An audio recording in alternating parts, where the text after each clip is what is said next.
오늘 우리가 읽는 이 9장의 내용은 잠언서 제1집의 결론에 해당이 되는 내용입니다. 어제 말씀을 드렸나요? 잠언서 전체가 7개의 잠언 모음집으로 구성이 되어 있는데 1장부터 오늘 읽은 9장까지의 내용이 제1잠언집에 해당이 됩니다.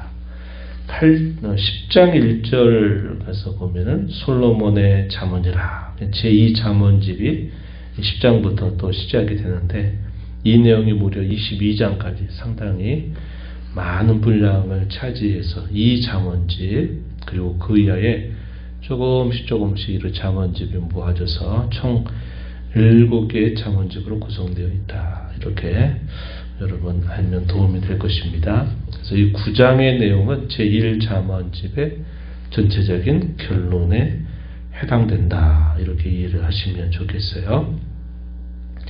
내용은 우리가 읽은 바와 같이 대조를 이루고 있습니다. 어떻게 대조를 이루고 있냐면 1절부터 6절까지 내용에서는 우리가 앞에 8장에서도 후반부에 읽었던 것처럼 지혜가 계속적으로 초대합니다. 이 지혜는 여성으로 표현되어 있어요. 지혜 누이라는 말 우리가 함께 읽었는데 여성 지혜 이렇게 표현되어 있어요. 지혜가 초대하는 내용이 1절부터 6절에 해당이 되고 그리고 마지막 부분 13절부터 18절에 이런 내용에서는 어리석은 여인, 미련한 여인이 등장합니다. 그리고 똑같은 여성인데 하나는 지혜가 초대하는 방식으로 또 하나는 어리석은 여인이 초대하는 방식으로 이렇게 소개가 돼서 그 초대를 받게 될 때 얻게 될 그 결과가 무엇인가까지 쭉 말해줍니다. 그리고 가운데 있는 부분 7절부터 12절에 이르는 내용은 이 두 가지의 길을 서로 대조하고 있다 하는 것입니다. 그래서 우리 인생에는 이 두 갈래의 길이 놓여 있다. 지혜의 초대를 받아서 생명의 길, 명철의 길을 갈 것인가? 아니면 어리석은 여인의 초대를 따라 살면서 마침내 죽음과 수월이라고 하는 곳에 도달하게 될 것인가? 두 갈래 길이니 올바른 길을 선택하여라 하는 내용이 가운데 부분에 해당이 되고 있다는 것입니다. 한번 내용을 한번 보시면 1절 말씀에 지혜의 초대에 대한 내용이 소개가 되죠. 지혜가 그의 집을 짓고 7 기둥을 다듬고 짐승을 잡으며 포도주를 혼합하여 상을 갖추고 자기의 여종을 보내서 성중 높은 곳에서 불러 이른다. 지혜가 기쁨의 잔치를 마련하고 사람들을 불러들이는 겁니다. 성중 높은 곳에서 그 초청을 받도록 불러들이는데 그 초청의 내용이 4절, 5절 표현되어 있습니다. 어리석은 자는 이리로 돌이키라. 지혜 없는 자에게도 말합니다. 너는 와서 내 식물을 먹으면 내 혼합한 포도주를 마시고 어리석음을 버리고 생명을 얻어라. 명철의 길을 행하라. 초대하는 내용. 그 지혜의 초대를 받게 될 때 잔치의 기쁨에 참여하게 되면서 생명을 얻게 되고 명철의 길을 얻게 될 것이다. 이러한 내용이 소개가 됩니다. 이에 반하여 미련한 여인의 초대와 그 결말에 대해서는 13절부터 마지막 절까지의 내용입니다. 먼저 지혜는 성중 높은 곳에서 사람들을 초대했어요. 근데 이 미련한 여인의 초대는 어떻게 되느냐? 13절 가서 한번 보세요. 13절. 미련한 여인이 떠들며 어리석어서 아무것도 알지 못하고 자기 집 문에 앉으며 성 높은 곳에 있는 자리에 앉아서 자기 길을 바로 가는 행인들을 불러 이르되 초청하죠.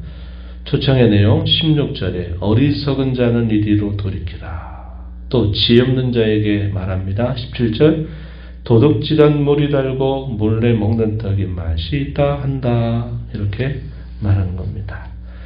결과는 어떻게 되는가? 18절에 보니까 오직 그 어리석은 자는 죽은 자들이 거기 있는 것과 그의 객들이 수올 깊은 곳에 있는 것을 알지 못하느니라 이렇게 말합니다.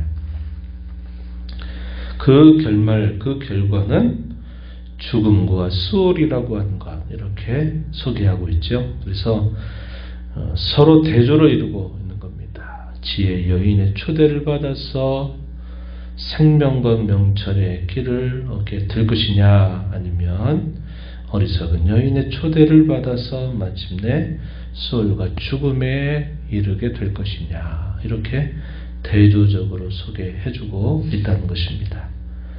그리고서 중간 부분으로 가서 보면 7절로부터 12절에 이른 내용은 이 두 갈래 길을 역시 소개를 해주고 있어요. 7절 한번 가서 보세요. 7절. 거만한 자를 징계하는 자는 도리어 능욕을 받는다. 악인을 책망하는 자는 도리어 흠이 잡힌다. 이 거만한 자를 징계하거나 책망하는 것, 그것이 좋은 결과를 가져오지 못한다는 거죠.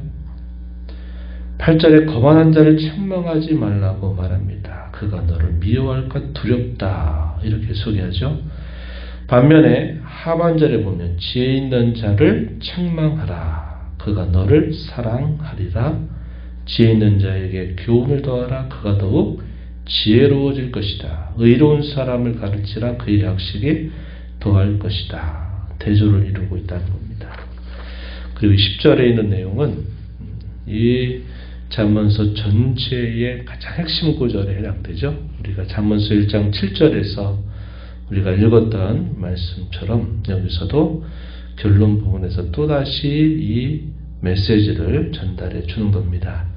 여호와를 경외하는 것이 지혜의 근본이고 거룩하신 이를 아는 것이 명철이다, 이렇게 말하고 있는 겁니다.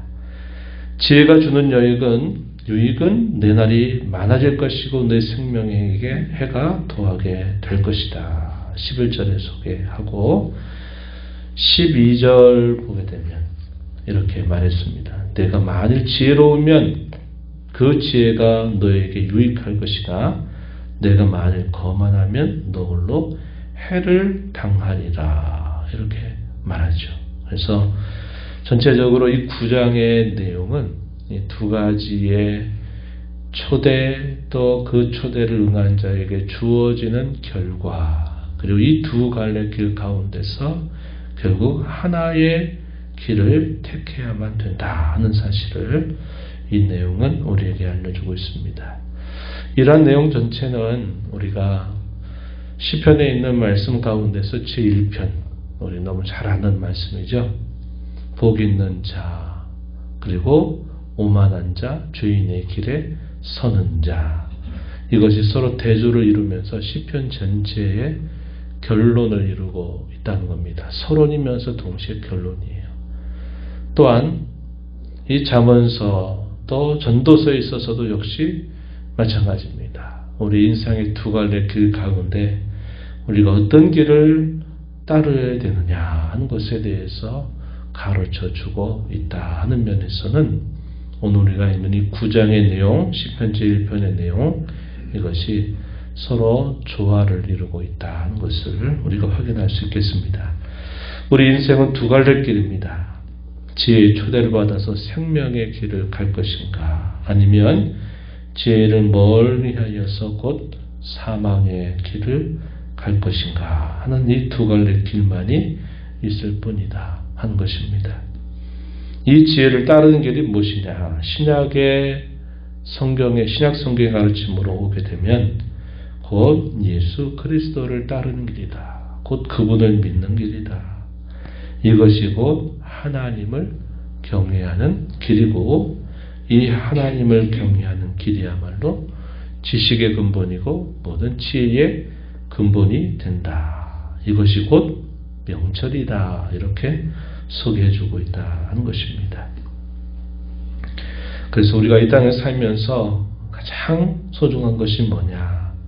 지혜를 따르는 것인데, 그 지혜를 따르는 것은 곧 예수 그리스도를 따르는 것이고 그분과 함께하는 삶이고 그분을 떠나지 않는 삶이다 하는 것입니다. 그분과 함께 할 때에 신령한 기쁨의 잔치가 베풀어지고 그 기쁨을 누리면서 함께 갈 수 있는 것이다 하는 사실을 우리에게 잘 알려주고 있다는 것입니다. 이것이 성도가 갖는 존귀함이고 성도가 갖는 가장 귀한 가치라고 하는 것을 우리는 꼭 기억하면서 살아야 하겠습니다. 세상을 살면서는 돈이 많고 건강하고 또 행복하고 지위를 얻고 명예를 얻으면 그게 가치 있고 존귀한 삶이다 라고 여기지만 거기에 그리스도가 없다면 참된 지혜가 그곳에 함께하지 않는다면 그것은 소용이 없는 일이다 하는 사실이죠. 저와 여러분이 비록 이 땅에 살면서 가진 것이나 우리가 누리고 있는 것들이 우리가 원하는 것만큼 넉넉하지 않다 하더라도 가장 생명의 근원 되신 예수 그리스도와 함께 그분을 따르는 삶을 사는 것이야말로 성도로서 갖는 가장 큰 존귀와 가치임을 잊지 말아야 하겠습니다. 이 하루도 그분과 함께 동행하면서 그분의 길을 떠나지 않으면서 또 그분이 주시는 기쁨을 함께 누리면서 살아가는 저와 여러분이 되기를 진심으로 바랍니다. 하나님 아버지 감사합니다. 이 새벽에도 저희를 깨워주셔서 오늘도 생명 주신 주 앞에 저희 걸음을 인도하시고 오늘도 앞서행하시며 주시는 말씀을 또다시 읽고 교훈받게 하심을 감사합니다. 우리 인생에는 수많은 다양한 사람들이 있고 다양한 처지, 다양한 계층에 있는 사람들이 있다 할지라도 두 갈래 길밖에 없음을 성경 누누이 저희에게 가르쳐 줍니다. 지혜의 근본 되신 예수 그리스도를 믿고 따르며 하나님을 경외하며 살 것인지 아니면 그를 떠나서 살 것인지 이 두 갈래 길 외에는 다른 길이 없음을 저에게 말씀해 주십니다.